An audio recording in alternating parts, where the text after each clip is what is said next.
बहू, तेरी माँ ने नंदो की विदाई के लिए साड़ियां दी है। हाँ जी मम्मी जी, दिए ना। अच्छा अच्छा, ला दिखा तो सही। हाँ जी, अभी लाई। मैं देखूं कैसी साड़ियां दी है। ये लीजिए मम्मी जी। हाँ ला। साड़ियां तो तेरी माँ ने अच्छी दी हैं। यही दे के सबको विदा करना। नंदो को अच्छे से विदा करने से घर में बरकत बनी रहती है और फिर तेरे मायके और ससुराल दोनों की इज्जत बनी रहेगी। अब यही तो तेरा घर है ना, और तेरे मायके से आई साड़ियां देगी तो मायके की भी इज्जत बन जाएगी। हाँ, सब उनके ससुराल में पूछेंगे कहाँ से आई तो बताएंगी ना भाभी के घर से आई हैं साड़ियां। जी मम्मी जी। हाँ, और चरण स्पर्श जरूर कीजिए सबके, ठीक है।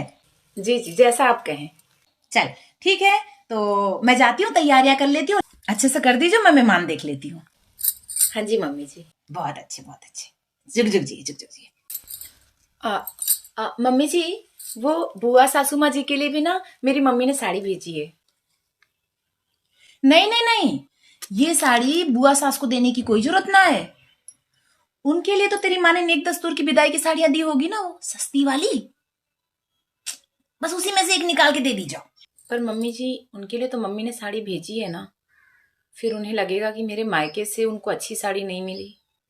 अरे वो गांव में रहती हैं, वहां पे सस्ती साड़ियां ही चलती हैं, समझी। जी मम्मी जी, जैसा आप कहें। हाँ, वैसे भी ना हमारे यहाँ दूर की रिश्तेदारी में अच्छे कपड़े नहीं दिए जाते हैं, लेन देन वाले दिए जाते हैं। ध्यान रखना। चरण स्पर्श सबके कर लीजिए, आशीर्वाद ले लीजिए, बट साड़ी नहीं दीजिए ये वाली। अरे वो गांव में रहती हैं, खुशी खुशी ले लेंगी, उससे ज्यादा की जरूरत नहीं है। हाँ चल। हाँ बेटा, हाँ रुक, मैं तेरी भाभी से बात करके बताती हूँ। शायद कुछ गलती से हो गया हो, रुक जा, मैं बता रही हूँ। हाँ हाँ, मैं भी बात करती हूँ तुझसे। हाँ रुक।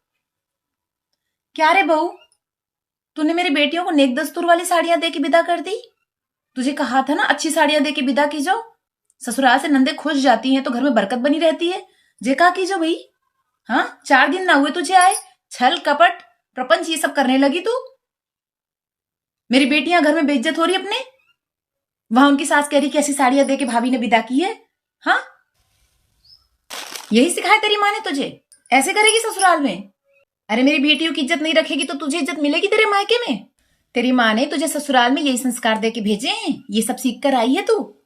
ऐसे करेगी मेरी बेटियों के साथ, ये उम्मीद नहीं थी मुझे तुझसे। देख तो बेटा, तेरी बीबी ने क्या किया, तेरी बहनों को नेक दस्तूर वाली सस्ती साड़ियां टिका दी। जाने क्या सिखाकर भेजा है इसकी माँ ने। माफ कीजिएगा माँ जी, पर हाँ, ये मैंने किया और मैं इसके लिए शर्मिंदा नहीं हूँ। मैंने अपनी माँ से नहीं सीखा है, मैंने ये आपसे सीखा है। मेरी माँ ने मुझे आते वक्त सिर्फ इतना कहा था कि बेटा, अब तुम्हारे हाथ में ससुराल और मायका दोनों की इज्जत है। बाकी चीजें तुम अपनी सास से सीखना, क्योंकि तुम उस घर की बहू बनकर जाओगी। मैं आपकी बहू हूँ मम्मी जी, उनकी तो मैं बस बेटी हूँ। मेरी माँ मुझे गलत क्यों सिखाएंगी। आपने कहा था कि अगर मेरी नंदों को मैं अच्छी साड़ी देकर विदा करूंगी तो उनके ससुराल में मेरे मायके का भी नाम होगा और आपका भी। अगर मेरी माँ ने अच्छी साड़ियां भेजी थी तो उन्हें बुआ सास को देने में क्या प्रॉब्लम थी। उनके यहाँ भी तो मेरे मायके का नाम खराब नहीं होना चाहिए ना। अपनी नंदों के साथ मैंने वही किया जो आपने अपनी नंद के साथ किया। मेरी माँ के यहाँ से साड़ी आने के बावजूद आपने उन्हें अच्छी साड़ी नहीं दी। मेरी माँ ने मुझे इतना ही समझाकर विदा किया था कि ससुराल और मायके दोनों की इज्जत बनाकर रखना तुम्हारा काम है, और बाकी लेन देन का तरीका और बहू बनकर कैसे रहना है ये तुम अपनी सास से सीखना।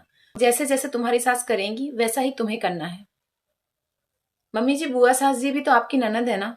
आप उन्हें बाहर ही बोल रही हैं और उन्हें आपने खराब साड़ी दिलवाई मुझसे, तो क्या मैं अपनी ननद की कल इज्जत कर पाऊंगी। सिर्फ आपको ये समझाने के लिए, मैं मेरे मायके को भी बेइज्जत होते नहीं देख सकती। मैंने उन्हें भी नेक दस्तूर वाली सस्ती साड़ियां दी। इस बात के लिए मैं आपसे क्षमा चाहूंगी। पर मम्मी जी, मैं जो भी सीखूंगी आज कल आगे आपसे ही सीखूंगी। ये आपकी इच्छा है कि आप मुझे क्या सिखाती हैं, एक अच्छी बहू बनाती हैं या छल कपटी प्रपंची बनाती हैं। मुझे माफ कर दीजिए, कड़वा है मगर सच है।